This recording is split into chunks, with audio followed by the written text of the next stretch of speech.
Hello and welcome to this video on how to understand your child's MAP Student Progress Report. My name is Gina Dunleavy and I'm the principal of West Essex Middle School. Again, I would like to welcome you and to let you know that prior to our Thanksgiving recess, you will receive your child's MAP Student Progress Report in the mail.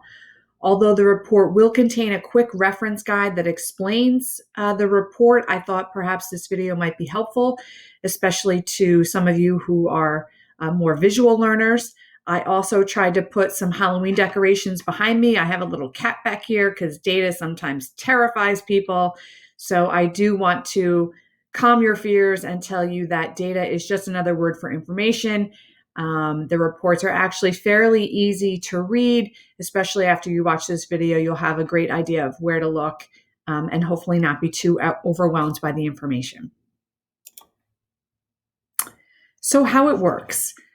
MAP stands for Measure of Academic Progress. It is a benchmark assessment, which means that it provides data to allow us to measure growth. So your child tested in September, and they will complete the assessment again in mid to late January, around the end of the first semester. And we can compare those two data points to see how well your child is growing. MAP is also a computer adaptive test. So the first question on every test is a grade level question. It's grade appropriate. If your child answers the question correctly, the next question might be slightly more challenging. If your child answers the first question incorrectly, the next question might be a little less difficult. And that pattern continues throughout the test and really allows your child to be appropriately challenged. Once your child completes a MAP test, they receive a RIT score. RIT is the unit of measurement that NWEA, who is the parent company of MAP Growth, that is how they score all tests. It's important to note that the RIT score has the same meaning across all grade levels. So a child who's in fourth grade and a child who's in eighth grade, if they have the same RIT score in a particular subject, it means that they are on the same grade level in a particular subject. When we begin looking at some sample school reports, some sample score reports, you will see that growth is measured over time, and a child's individual growth will be compared to both the district averages as well as national norms. And NWEA gathers data from over 10 million US students. We use this information to inform our instruction. Teachers use it individually as well as within their team model, and also to personalize learning. It's also important to point out that this score report provides one data point. It's normally helpful to have multiple data points. It's unfortunate that our students were not able to complete NJSLA testing back in the spring because, again, that would have been another data point. However, as I said, our students will test, again, the MAP assessment again in mid to late January, so that will give us a second data point. Okay, so this slide shows us a sample student progress report. It is one page, so everything is on one page. It's basically divided into three sections. The top section just has our basic information, so it would have your child's name and their student ID number. It shows that it's West Essex Middle School, and the term rostered, which is the school year, is 2020-2021.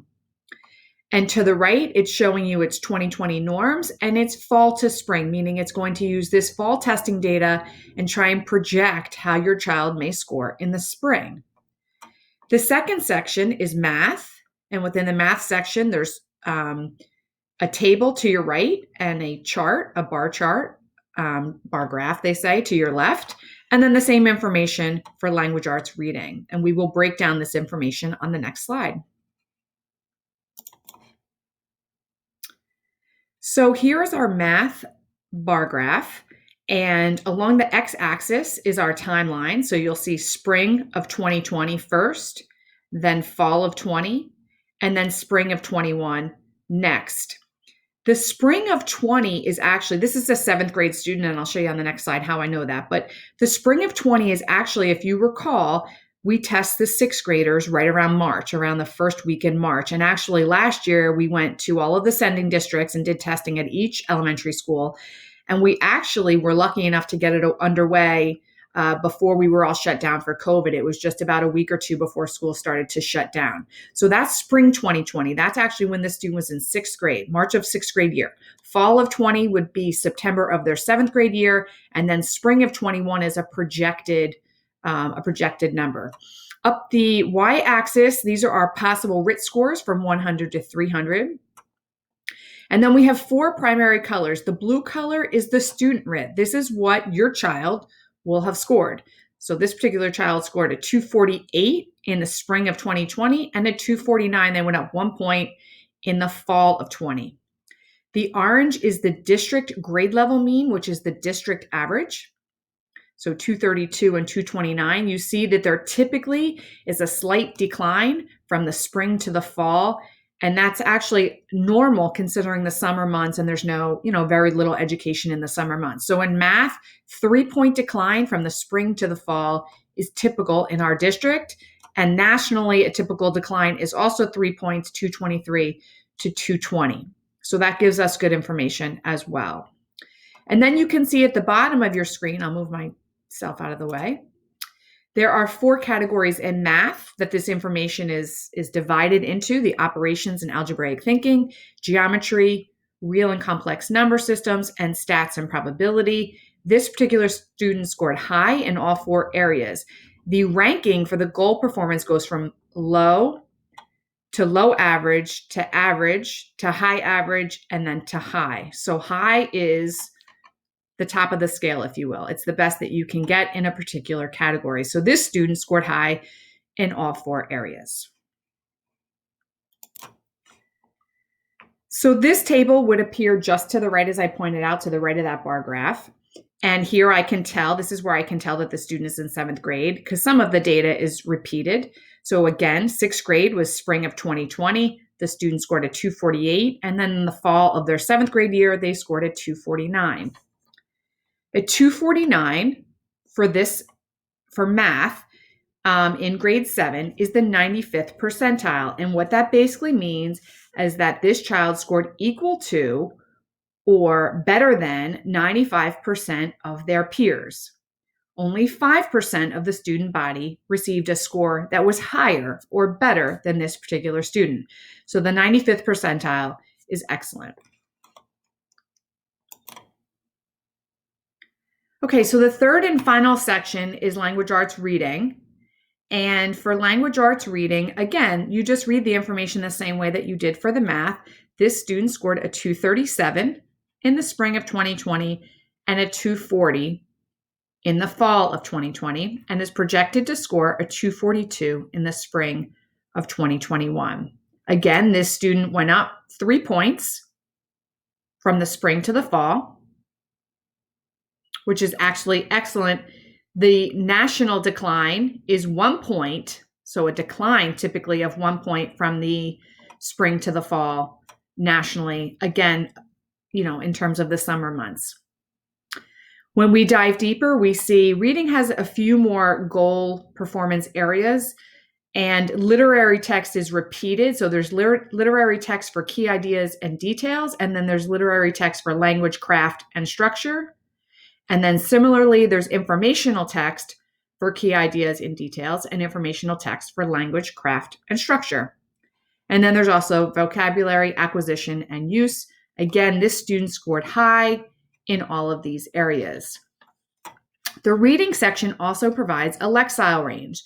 So the Lexile range allows parents and educators to select reading books that are at your child's reading level.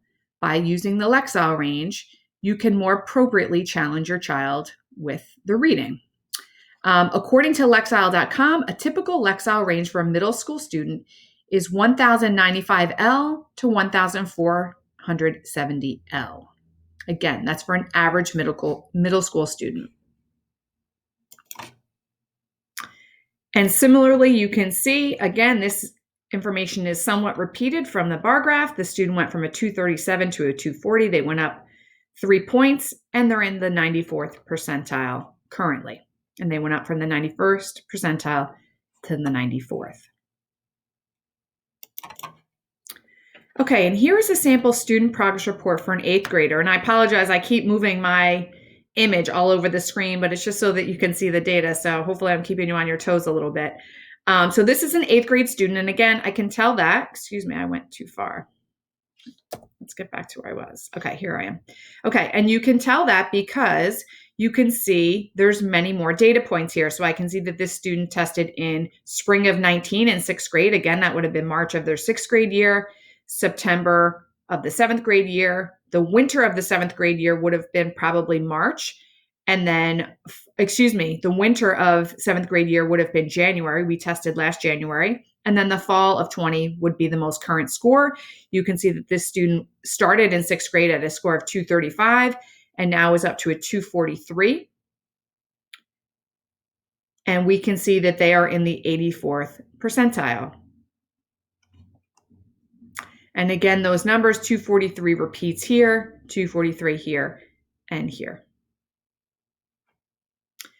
In terms of the mathematics goal performance, we see that this student is high in operations and algebraic thinking, real and complex numbers, and stats and probability, and high average in geometry. So high is technically better than high average. So if you wanted to say that there was an area that could be used for growth, you could say you could try and focus on geometry for this student to try and achieve some growth and potentially try and get that student up to the ranking of high.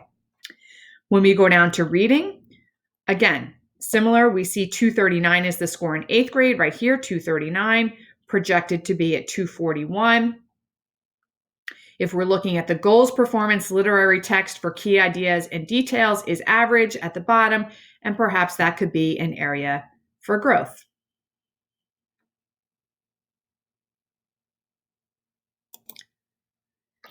So that's really it. It's not too hard. It's not too bad. That's understanding your child's score report. If you have additional questions, you can certainly reach out to me. Mr. Ryan Gupta is our Director of Curriculum Instruction. If you have specific questions about some of those performance indicators, I would suggest and encourage you to reach out one of our content supervisors. Mr. Greg Ashoff is excellent. He's our Supervisor of Mathematics and Business. And Mrs. Kimberly Westervelt is an assistant principal at the high school. She is currently the acting supervisor of English and Library Science, while Mrs. Stacy Casais is out on maternity leave. But Kimberly has a background in English as well and is happy to answer your questions too. And the last slide just provides some links if you want more information on Lexile scores and the NWEA links both to the parent guide, which will provide more information as well as just some details on map growth if you'd like to do some further reading. So I thank you for watching my video, and I'll see you soon. Bye-bye.